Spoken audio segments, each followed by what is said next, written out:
Tips from Jean Leah's garden here. Actually, don't take my word for it. I'm not a professional.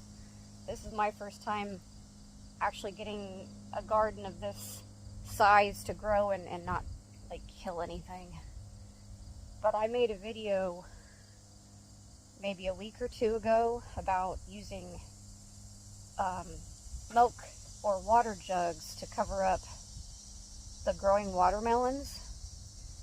Don't do it. I'll show you why. For one, when you cut the jugs, it makes a sharp edge. And what's going on here is the sharp edges are actually cutting into the vine that the watermelon is on. And whenever the watermelons get that size, it's actually hard to remove them from the jug. I originally put the jugs on these watermelons because I think my chickens were pecking at them and ruining them. So I didn't know how else to protect them other than just cutting open milk or water jugs and putting them on the watermelons to try to keep the critters and everything off of them. And whenever I was removing them out of the jugs, the sharp edges were scraping into my watermelons. I don't know if that's part of one of the... That, I know, is part of the jug. So I just removed them.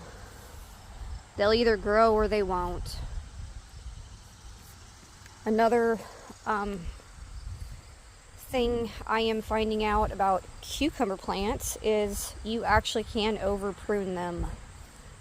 And what I mean by that is I was watching a video on YouTube about growing good cucumbers, and if you want quality and not quantity, then you prune back cucumber plants.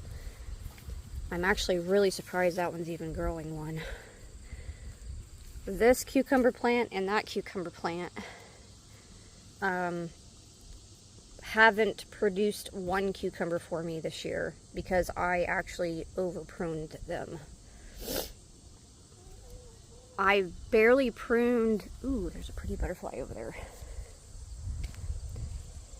I barely pruned this plant, and they have produced several cucumbers for me each.